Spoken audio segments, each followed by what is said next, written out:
These are 3 of the easiest ways you can avoid paying tax in the UK legally. Hi, I'm Faro. I'm an accountant and finance expert and now teaching personal finance. Not everyone's using these methods. In fact, only 15% of adults in the UK are using the first one. Starting at number 1 is a stocks and shares ISA. This is an investment account which is completely outside of any form of taxation. You can invest up to £20,000 per year and your investment profits are completely tax-free. Number 2 is a lifetime ISA. Not only do you avoid paying tax in the savings account, the government actually gives you free money as a form of a top-up to help you buy your first home. For every £4,000 you save, you get a free £1,000 from the government. Number 3 is a self-invested personal pension. Your investments in this account again grow completely tax-free, but you can only withdraw the money once you reach retirement age. If you haven't opened any of these accounts, then you need to look into them ASAP. Follow me so we can grow our finances together this year. That's interesting. So the lifetime ISA sounds super interesting because the government's basically giving you free money.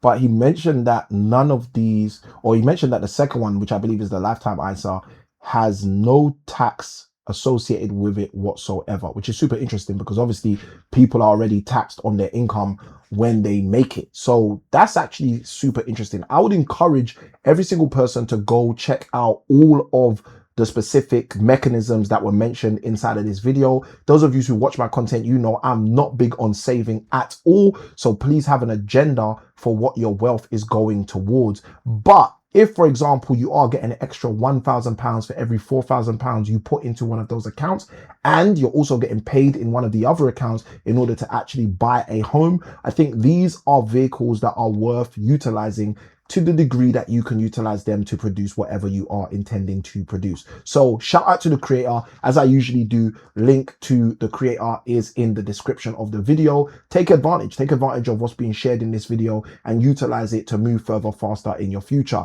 I probably wouldn't say, hey, here's the way to avoid paying tax. Even though tax avoidance is absolutely legal, from my understanding, it's tax evasion that is illegal and tax avoidance that is absolutely fine.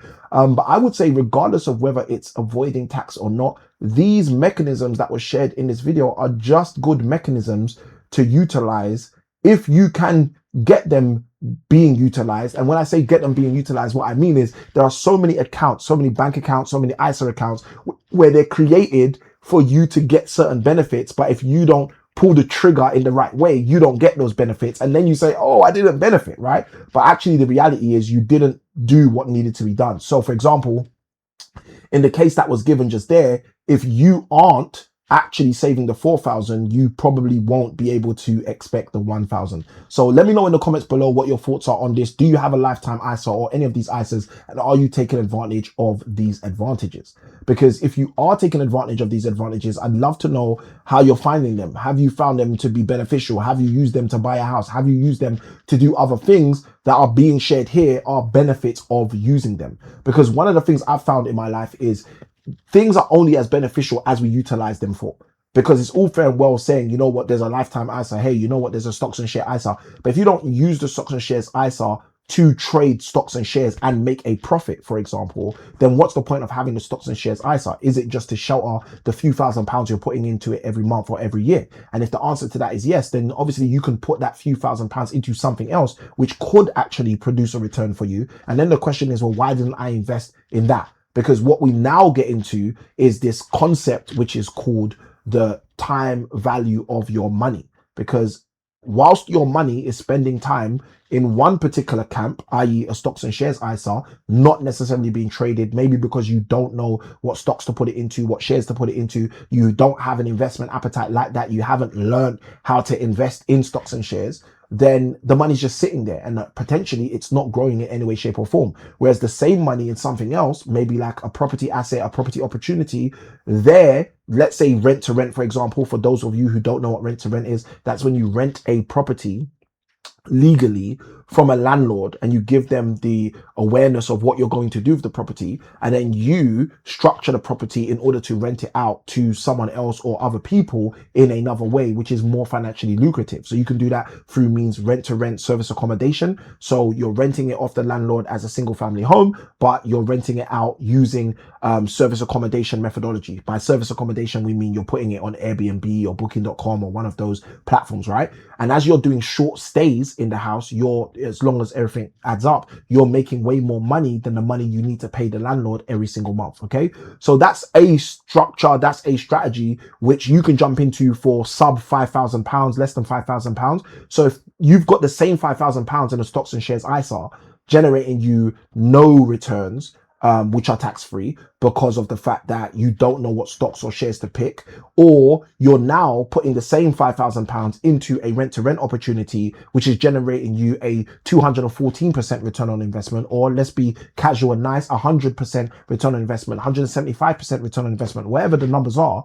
you can see there's a major disparity. And a lot of the time, this is what's happening. People are just not getting invested because they don't know. And as a result, they can't grow. Rather than actually thinking, okay, what's the time value of my money and where's the best place for it to be at this time in order for me to extrapolate the highest level of value from this resource so it can come back to me in buckets and spades and I can start to take advantage of the wealth I can create.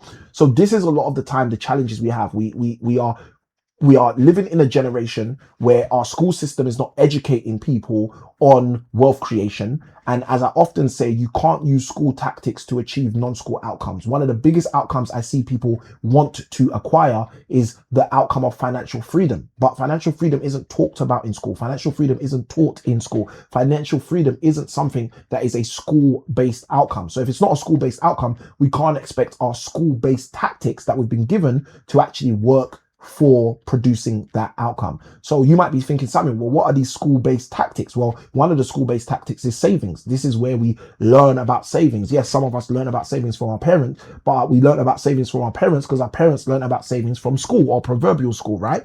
And this is one of the tactics school gives us. School gives us the best buy questions. Okay. And I could go down this myriad and just unpack so much of this because I used to teach this stuff. I used to work in schools as a teacher trainer and also a secondary and A-level math teacher. And I used to teach, I'm guilty. I used to teach young children this stuff, which later I realized is actually disenfranchising them. It's actually it's not enabling them. It's disabling them from achieving their highest level of financial success out in the marketplace, out in the real world. Okay. If you have best buy questions where always the answer is the cheapest thing, and then you go into the real world and realize the answer isn't always the cheapest thing, we've just taught people to think the best buy is always the cheapest thing when in reality it isn't, right? If you have savings as a methodology, a mindset, and a framework that's embedded and given to children to think about how to build wealth, right? But in the real world, nobody built wealth by saving, right? And the analogy I often give, because I think it so clearly demonstrates what I'm talking about.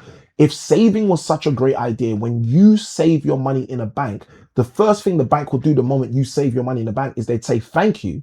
And then the second thing they do is they'd say, we're now going to put your money in another bank because we save too, right? But banks don't do that. What do banks do? The moment you put your money in the bank, they don't even say thank you these days. The first thing they do is go and invest the money that you put through.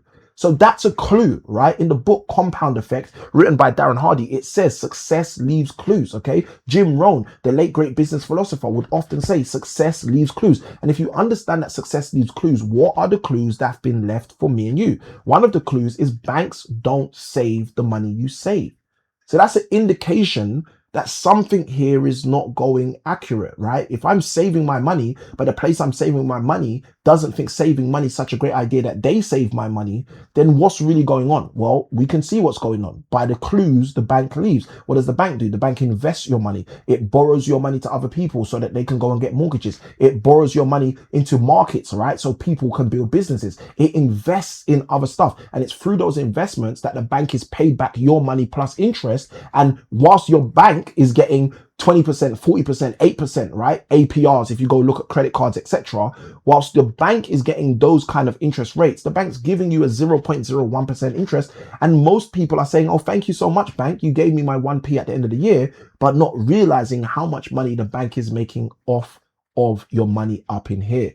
This is why it would be of benefit for us to become highly educated around the things that actually move the needle in our life. And finances is definitely one of them. And this is the reason we do what we do on this channel and in each and every one of my videos, because I want to add value to you. The same way I used to work as a teacher Monday to Friday, and teach my 214, 216 children across the academic year and assist them to get their best mathematical education, I've now made that commitment to jump online and, yes, maybe put myself out there to assist people to understand how important it is in order for them to get, as one pastor used to say to me, their checkup from the neck up, so that they can change things in their finances, so that your next generation doesn't have to be behind, but your next generation will find a legacy that is there for them to find. With that being said, if you got value from this video, you know what to do. Like, comment, subscribe, become a part of the tribe. Side by side with that, always remember, as I often say, small keys open up big doors, and I look forward to seeing you on the next video. Good day, God bless. Let's go. Small keys open big doors.